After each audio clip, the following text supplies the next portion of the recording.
Tanong ko lang, di ba sinasabi natin, inaano natin na pagkasal yung mag-asawa sa pari. Pagkasal yung mag-asawa, andoon yung blessing sa kanila. Saan ba ang binibless ni God? Yung kasal na mag-asawa na sabihin na natin, mula umaga hanggang gabi, kinakain nila ang mura. Ika nga, parating lumilipad ang mga flying saucer nila. Parating nag-aaway, parating, yung ganyan ba, na mag-asawa. Yung kasal ha, tapos, or yung mag-asawa na sa tingin ng mga tao mag-asawa kasi nagsasama na sila. Hindi sila kasal. Live-in kumbaga, na nagsasama ng matiwasay, nagsasama na andon yung love. Andon yung love sa kanila, love, respect, at saka pagtitiwala sa bawat isa. Saan ba ang ginabless doon? Una-una, yung sinasabi mong kasal po, kasal sa pare, yun ay kasal sa Diyos, no? Ngayon, kung sila ay nag-aaway at nag-ano, hindi po hindi po problema nung ano yon. Bali sila ay hindi namuhay ayon sa turo ng Diyos. So, ang ibig sabihin nun, hindi kasalanan ng sakramento po yon, ng sacrament of matrimony. Kung ang mag-asawang yan, namuhay ng gano'n, no? Pero yung mismong kasal, ay kasal talaga sa Diyos. Kung ang pag-uusapan ay kasal sa Diyos. Ngayon, pag-uusapan kasal sa Diyos, live-in ba kasal sila? Hindi. Nag-live-in nga wala naman nagbasbas So, yung kahit anong gawin nila po, wala pong basbas ang Diyos kasi maliwanag po sabi ng ating kasulatan sa Biblia. Hindi ko alam, baka hindi mukhang Muslim si ate, no? Nakapang ano. So, Hindi po, Katoliko lang po. Katoliko po ako, andito lang po ako sa Saudi. Katoliko po ako, andito po ako sa Saudi. kayo. So, yun po, ano, ang sagot doon, no? Ang unang-una, ang sa Diyos ba talaga? Of course, kasi yung sacrament of matrimony, initiated by Jesus mismo. Ang sabi nga mismo, maliwanag from the Genesis pa lang, no? Hanggang sa aklat ng Mateo na ng New Testament, ang pinagsama ng Diyos ay hindi paghiwalayan hindi pwedeng ipaghiwalay. Ang pinagsama ng Diyos, yung letra na pinagsama ng Diyos, no? Ang pinagsama ng Diyos, ibig sabihin, siyempre, ang magsasama ng lingkod ng Diyos. Kaya nga, sino ba magbabind and loose? Mga apostol ang kinausap. Ulitin natin po, sino ba binigyan ng authority to bind and loose? Matthew chapter 18 verse 18, King James Version, Bro Jando. Okay, so atin mo nang buksan ang ating Biblia sa Matthew chapter 18. Yes, verse 18 KJV, no? Okay, 18:18 ng King James Version. Ganito ang sinasabi sa talata. Verily I say unto you, whatsoever you shall bind on earth shall be bound in heaven, and whatsoever you shall loose on earth shall be loosed in heaven. So, sino ba yung kausap niyan po? Mga apostol. O ulitin po natin, sino ba yung mga apostol? Si Apostol Pablo, ano ba tawag sa kanya, no? So, ibig sabihin, tawag din sa kanila yan. Romans chapter 15 verse 16 po, kapatid. RTPB. Romans chapter 15 verse 16. Tagalog, RTPB. Ito sinasabi sa 15 hanggang 16. Gayunman, sa sulat na ito ay naglakas loob akong paalalahanin kayo tungkol sa ilang bagay. Ginawa ko ito dahil sa kagandahang loob ng Diyos sa akin upang maging lingkod ni Kristo Jesus bilang pari sa mga hintil. So yung mga pari niyan, mga lingkod ng Diyos mismo. Diyos na si Jesus ang nagbigay ng authority bago siya umakyat sa langit. No, kasi akit na siya. So kailangan may mag-aalaga sa iglesia. Sino yon? Yung mga pinili po niya, no? Yung mga pinili niya yun, kasi maliwanag naman po. Ang sabi rito, kung ano man pinagsama ng Diyos, Mateo 19 nga, Bro Jando, 5 to 6. Mateo 19, 5 verse 5 to 6, Tagalog. Okay. Ito sinasabi, at sinabi, dahil dito iiwan ng lalaki ang kanyang ama at ina at makikisama sa kanyang asawa at ang dalawa ay magiging isang laman. Kaya nga, hindi na sila dalawa, kundi isang laman. Ang pinapagsama nga ng Diyos ay huwag papaghiwalayin ng tao. Yun. So, sino bang magkakasal at pinagsama ng Diyos na sinasabi? Sino ba yung magbabind and loose? Mga apostol. Ngayong panahon na to, mga pari. Kaya ang dami mo mababasa hanggang sa Book of Revelation. Mga pari lahat po yun. Kingdom of priests, lahat hanggang magmula old hanggang new, no? Hanggang sa Book of Revelation. Mga pari yun pinagsama ng Diyos. Kasi ang tanong nyo, alin ba talaga pinagsama ng Diyos? Yun. Yung pong kinasal Hindi sa... po, hindi. Ang ano ko po is alin ba talaga po ang sabihin na natin may grasya na dumarating sa kanila yung mga mag-asawang kinasal na parating nag-aaway o yung nagsasama na hindi kasal pero andoon yun sa kanila yung respeto, yung hindi nag-away, yung respeto at saka pagmamahal bawat isa. No? Hindi na sila nag-away ba? Yun yung ano Brad na Angel? kasi di ba? Yes, Oh, Wendell. Okay, yung pagkumpara ni sister na alin ang mas mabuti. Yung hindi ikinasal, pero hindi nag-aaway. Yung ikinasal, oo, yun. pero nag-aaway. Yun yung Yun, ano ba na? ikinumpara niya. Walang pagkakaiba yan, kapatid, kung ikumpara natin. Alin po ang mas mabuti? Yung pulisya, pero nagbibinta ng shabu, o rebelde siya, pero hindi nagbibinta ng shabu. Kapwa pa rin illegal, di po ba? Parehong masama. Parehong masama. Okay. Una, sa unang Timoteo Kapitulo 4, versikulo 1 hanggang 3, ito'y sa patungkol sa pre-love movement. Ano yung pre-love movement? Hindi mag-aasawa. Ang sabi diyan, ang Espiritu ay nagsasabi na sa huling panahon, may mga taong humihiwalay sa pananampalataya at nakikinig sa aral ng demonyo, nagbabawal sa pag-aasawa. Yon ang mga nag-live-in o ikinasal sa mayor o huwes. Ngayon, sasabihin, meron namang mga hindi ikinasal sa pare, pero nagmamahalan. Diyan na papasok ang pahayag ni Saint Padre Pio. Ang pinakadelikado sa buhay ng tao, o mano, yung tao na hindi inaatake ng demonyo. Bakit? Dahil ang demonyo ay hindi aatake sa mga tao na matagal nang nahulog sa kamay ng demonyo. Kaya, yung mga live-in, yung mga kasal sa mga sa mayor, sa huwes, na nagmamahala naman. Pero, yun ang katuparan sa unang Timoteo Kapitulo 4 na nakikinig sa masasamang espiritu, nagbabawal sa pag-aasawa. So, iba ang paraan ng demonyo. Pwede, sige, di ko kayo pakitaan ng demonyo. Di ko kayo atakihin dahil magpatuloy lang kayo. Huwag kayong mag-asawa. Huwag kayong magpakasal. May time naman ako pagkatapos sa buhay na ito. Pero yung kasal sa pare, sigurado talaga na numero 1 atake ng demonyo. Dahil gigibain talaga niya.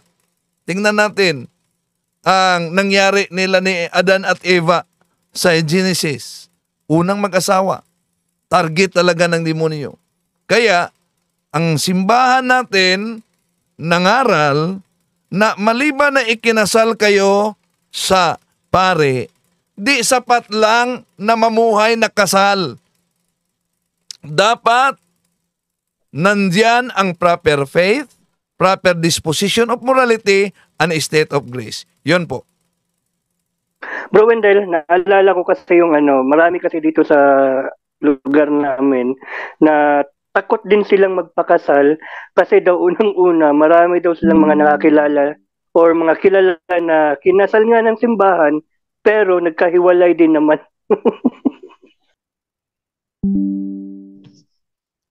Pero yun ang nakita nila. Yun nakita nila. Pero ang katotohanan din, napakaraming mga ikinasal ng mayor, ikinasal ng huwes na naghiwalay, nag-asawa na rin ng iba, nagkaanak. Ang problema dahil yung unang marriage nila ay legal, di pwede na silang ikasal kahit sa simbahan. May bondage na sila. Maliban lang kung ipawalang bisa yung naunang kasal nila habang buhay pa yung unang asawa nila. Marami yan. No? Marami yan. Yes, dagdag po natin no yung katanungan ng ating kapatid no. So ang tanong niya, ano ba yung para sa Diyos doon? So parehong wala kasi una-una you live in ang tawag sa catechism diyan ang kasalanan ng mortal sin is fornication. So ang fornication po tandaan natin no, basahin nga natin bro Jando, English naman tayo, fornicators kasi live-in. Kahit sabihin mong walang away diyan, no, nagsasama ng maganda, live-in pa rin 'yan. Fornicators 'yan. Anong mangyayari sa mga fornicators? 1 Corinthians nga po, chapter 6 verse 9 bro Jando. KJB. You know that the wicked will not possess God's kingdom. Do not fool yourselves. People who are immoral or who worship idols or are adulterers or KJB bro. KJB, okay. So, ito sinasabi sa KJB. Know ye not the unrighteous shall not inherit the kingdom of God? Be not deceived, neither fornicators, nor idolaters, nor adulterers, nor effeminate, nor abusers or themselves with mankind, nor thieves. Yun lang bro, sa 9 lang po tayo. They cannot inherit the kingdom of God. Hindi mo maliligtas pagka hindi nagsisiyan. Fornicators, yun ang mga live-in kapatid. So ano yung para sa Diyos? Hindi sa Diyos yun. Kahit anong gawin mo magpakabuti sila, nagsasama sila ng sexual na walang nagsisex pa rin yun na hindi kasal sa pare. So mas matindi yun. Hindi naman ang kabuti ang iniisip mong hindi nag-aaway, mabuti na yun. Paano yung kasalanan nilang immoral? Paano yung kasalanan nilang fornicators? Hindi mo ba nakita yun? See? Ang nakikita kasi ng mga tao, limit lang. Yung nakikita mo sa pero yung mga iba pang kasalanan, paano yung fornicators, yung tatalik nila na hindi kasal? Di matindi rin yun. Ngayon, ito naman ang tanong, paano yung mga may bas-bas sa simbahan, pero naman, no? Salita rito, murahan. Hindi rin maliligtas yun kung hindi magbabago. Bakit? Dito sa Mateo 12 nga bro, Jando, 12:36. Okay. 37. Basahin Mateo 12:36 hanggang 37. Tandaan ninyo, sa araw ng paghuhukom, pananagutan tao ang bawat walang kabuluhang salitang sinabi niya. Pawawalang sala ka o paparusahan batay sa iyong mga salita. See? Parurusahan ka pa rin. So, ibig sabihin, yung mga mag-asawang nagbumurahan, mga masasama salita, parurusahan din. Alam sa Diyos, wala. So, natanong mo, kaya yung kay Brother Christian, kasi ganito daw sila, ganito. Ang nagtataka naman ako, alam mo pa naman palang masama, bakit mo gagayahin? Di ba, Brother Christian? So, yung tanong ng mga hindi na kami magpapakasal sa pare kasi mga kasal sa pare naghihiwalay din or hindi na kami magpapakasal kasi naghihiwalay din. Ba't mo gagayahin yung masama? See, kaya nga lumalawak ang meron din ng kaibigan ganun din. Bakit yung ganun nagsisimba ganito? Ba't mo titingnan yung tao at yung masama niyang ginagawa? Tingnan mo ang Diyos kung ano yung utos niya sa iyo, ikaliligtas mo. Focus ka kay God. Sa utos ni God. Ngayon, yung tanong mo, sister, parehong walang hindi maliligtas yun ayon sa Biblia kundi sila magbabago, kapatid. So, parehong wala sa Diyos yung kapatid. Ayun, yung mga nagmumurahan, ayon sa mismo sa bibig ni Jesus, parurusahan ka ayon sa iyong salita sa paghukom. Yung naman live-in, Fornicators, they cannot inherit the kingdom of God. Pareho yun. Pero the good thing is, may chance po yan hanggat buhay ang tao. You can still repent, no? Come back to God. And then, hanggang wakas, kung kaya mo, no? And living in the state of grace, tanggalin ang mga mag-asawang nagmumurahan, tanggalin niyo yan. Hindi kayo maliligtas yan. Pag yung mga kasal na hindi kasal, magpakasal kayo sa pare. Yun, parehong maliligtas, kapatid. Tinanong ko kasi yan sa isang katekista, no? Kasal naman kami, no? Tinanong ko kasi yan sa isang katekista kasi nga, di po ba, marami tayong nakikita ng ganyan na kasal nga sa pari pero parating nag-aaway. Tapos, yun kaya ngayon natanong ko, saan ba ang mas gina-bless ni God? Yun bang kasal sa pari o yung ng parating nag-aaway o yung nagsasama lang na hindi nag-away. Nakapag-isip siya pero hindi niya nasagot. Kaya sabi ko, katikista na kasi yun. Kaya ano lang sa isip ko ngayon. Kasi marami ding nagsasabi na mas mabuti pa yung hindi kasal kasi kung magkahiwalay, hiwalay ka agad, walang maraming kuskus balongos. Kadali po, mali yun, yung salitang mabuti. Bakit? Hindi ka kasal. Wala kang kaharian ng Diyos. You cannot inherit the kingdom of God, all the fornicators. Hindi kasal, ang kasalanan, fornication. So anong naging mabuti doon? Impyerno ka. Kumbaga wala sa yung ganun kasi na usapan, no. Yun yung ng kadalasan dito kasi kadalasan dito, di ba? Brother Angel, alam ko ka rin ng OFW ka rin. Pag dito sa gitnang silangan, kadalasan karamihan hiwalay, kung hindi man hiwalay, yung may anak na iniwan. Yun yung mga kababaihan dito kadalasan. So, yun yung naano ko na parang masabi ko rin kaya nga yun yung sinasabi nila kasi nga kung magpakasal daw tapos maghiwalay man lang din, gusto mag-asawa ulit o gusto na magpakasal sa iba, kung kasal kayo marami pang kuskus balongos, marami pang gagawin, gasto pa ulit para magpakasal. Pag hindi ka kasal, kung ika nga, yun yung test marriage muna. Magpakasal kung okay. Yun yung ganun ba? Kaya, para ding masabi ko sa mga iba dito, kasi sabihin na natin, iba-iba din kasi ang isip. Hindi naman kagaya din sa inyo o sa atin na yung manot sa simbahan. Ang iba din kasi hindi. Yun ang sinasabi na Katoliko pero hindi. Yun yung lang, seasonal na Katoliko lang. Yun yung kadalasan dito. Yun. So, okay na po ba yun? Nasagot po siya. So pareho, no? Halimbawa. Opo. Yes. So pareho siyang walang mabuti. Kasi parehong delikado ang kaligtasan ng kaluluwa. Parehong walang mabuti. Wala namang pinakamabuti kundi sumunod sa turo ng simbahan at ng Biblia, kapatid.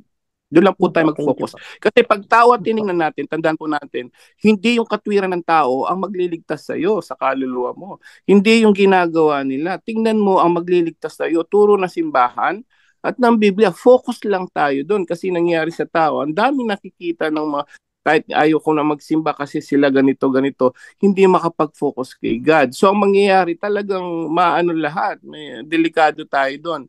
Focus kay God, turo ng church, at turo ng Biblia po. Yun po yung solution natin, kapatid. Yung sa tanong nyo, walang parehong mabuti doon. Delikado kaligtasan pareho po.